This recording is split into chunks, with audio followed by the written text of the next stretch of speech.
So now we are going to study about coal and petroleum. So first we will talk about the natural resources which we get from the nature. So natural resources are of two types, exhaustible or non-renewable resources, and second one is inexhaustible or renewable resources. So first we will talk about exhaustible or non-renewable resources. Natural resources which are limited and which get reduced in quantity after use are called exhaustible or non-renewable resources. Examples are coal, petroleum, natural gas and metals.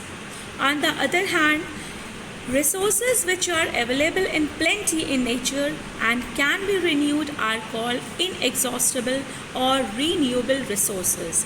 Example, air, water, sunlight. So in this chapter, we will learn about some exhaustible natural resources like coal, petroleum and natural gas. They were formed from the dead remains of living organisms which are fossils. So these exhaustible natural resources are known as fossil fuels. So first exhaustible natural resource which we are going to study, that is coal. Coal is a complex mixture of carbon, hydrogen and oxygen compounds. Nitrogen, sulfur and phosphorus compounds are also present in it. It is found in coal mines deep under the surface of Earth.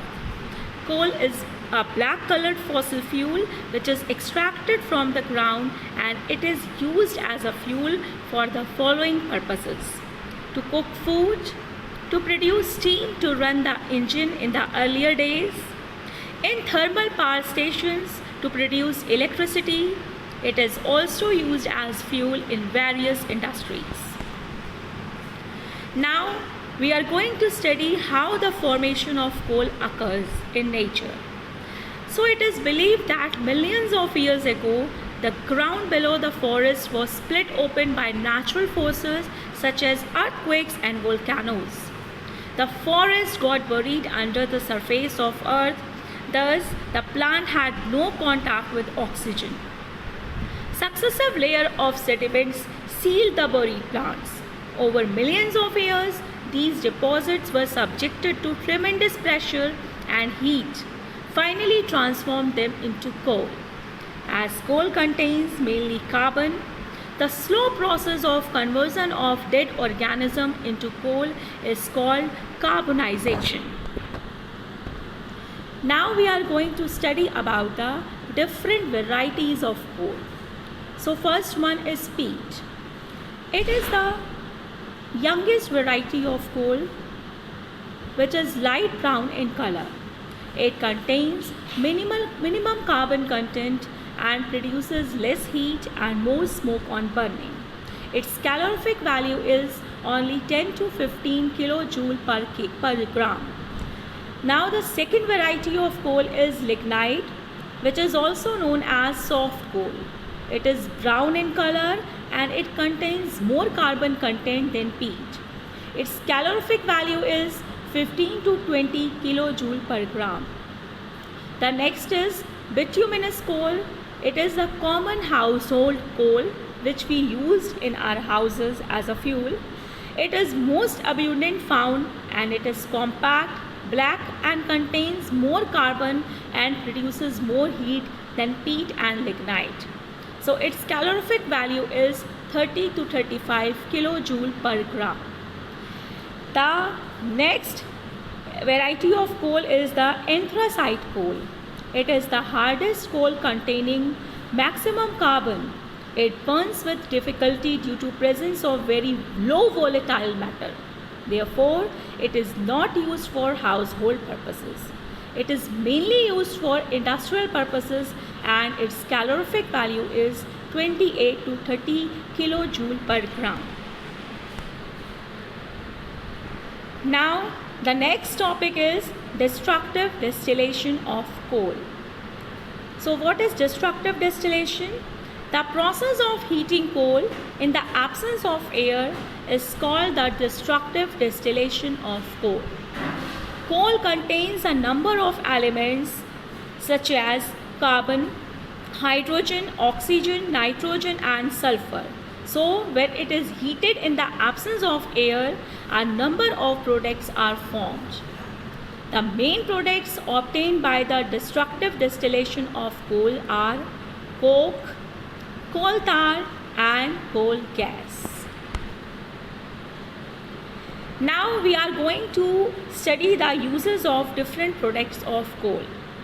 The first one is coal tar. It is a black thick liquid with an unpleasant smell and used as a starting material for manufacturing various substances like synthetic dyes, drugs, explosives, perfumes, plastics, paints, photographic materials, roofing materials, etc. The next product is coal gas, which is a fuel produced during the destructive distillation of coal. It is used as a fuel in many industries. The next one is coke, which is a black colored substance and it is the purest form of carbon used for manufacturing steel and the extraction of metals. It is used as a reducing agent in the extraction of metals.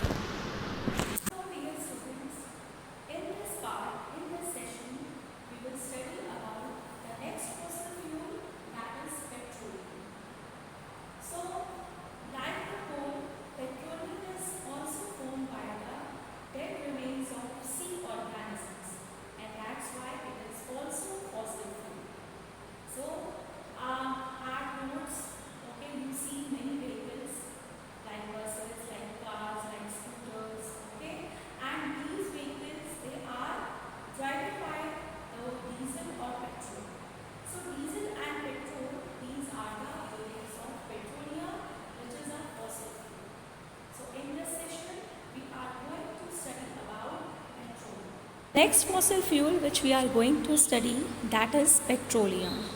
Petroleum is dark brownish to green colored viscous liquid fossil fuel.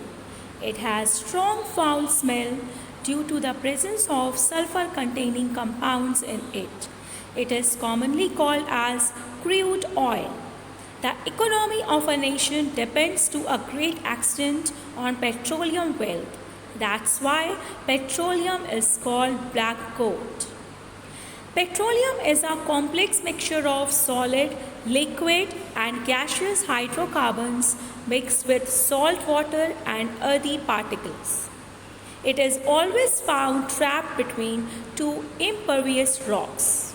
It is believed that petroleum is formed by the anaerobic decomposition of extremely small sea animals and plants which got buried in the seabed millions of years ago. Now we are going to talk about occurrence of petroleum. At which place the petroleum is found. So petroleum occurs at a moderate depth, that is 500 meter to 200 meter, between the two layers of impervious rocks. The petroleum is lighter than water and hence floats over it. Natural gas is found above petroleum, trapped between the rock cap and petroleum layer, as you can see in the diagram. So how petroleum comes out from the inside the earth. The hole is drilled in the earth's crust, and when it reaches the rock cap, the natural gas comes out first with a great pressure. When the pressure of gas subsides, petroleum starts flowing out due to the presence of natural gas. Now, how the refining of petroleum is done. Petroleum is a mixture of several hydrocarbons, as we have already discussed. The process of separating the various components of petroleum from one another is known as the refining of petroleum. It is done by a process called fractional distillation in a petroleum refinery, which you can see in the diagram. And this fractional distillation process, it is based on the fact that the different components of petroleum have distinctly different boiling points. In fractional distillation, crude oil or crude petroleum is heated to a temperature of 400 degrees Celsius or slightly above in a furnace. And at different temperatures, we get the different components of petroleum. Now, after the refining of petroleum, we get the various components of petroleum. Now we are going to see which constituents of petroleum we get after its refining and their uses. So first one is LPG or liquefied petroleum gas. It is used as fuel for home and industry. Next one is petrol, which is used as motor fuel, aviation fuel, solvent for dry cleaning. Next is kerosene. Kerosene is used as a fuel for stoves, lamps, and for jet aircrafts. Next is diesel, which is used as a fuel for heavy motor vehicles, electric generators. Next is lubricating oil, which is used as a lubricator. Next is paraffin wax, which is used in ointments, candles, Vaseline, etc. And the last one is bitumen, which is used in paints and in road surfacing. Now, the next fossil fuel which we are going to study, that is natural gas. Natural gas is a colorless, odorless fossil fuel which is transported through pipes from one place to another. And it consists mainly of methane, that is about 85% of methane, about 10% of ethane, and about 3% of propane and butane. And as we have discussed that it is found over petroleum in the petroleum wells. Now we talk about CNG and its advantages. CNG, compressed natural gas. That means when natural gas is stored under high pressure, it is known as CNG. Advantages are, it is a cleaner fuel, it is less polluting, it can be used directly for burning. Now, where it is found in India? It is found in the parts of Tripura, Rajasthan, Maharashtra, Tamil Nadu and Andhra Pradesh. Now we are going to talk about the conservation of fossil fuels. So as we all know that it took millions of years for the dead organisms to change into coal, petroleum or natural gas. Furthermore, their known reserves are also limited. Another problem with fossil fuel is that they are steadily increasing air pollution. Their use is linked to global warming. So, it is important that we use fuels only when it is absolutely necessary. This way, we can save these fuels for the manufacture of many substances which are dependent on petrochemicals. For energy purpose, we must look for alternative sources such as solar energy, tidal energy, wind energy, etc. Furthermore, fossil fuels will be available to future generation for more useful products. Otherwise, they will be exhausted. And they will not be available for the future generations because we all know and we have discussed that they take millions of years to form. In India, the Petroleum Conservation Research Association, that is PCRA, offers the following tips to conserve petrol and diesel while driving.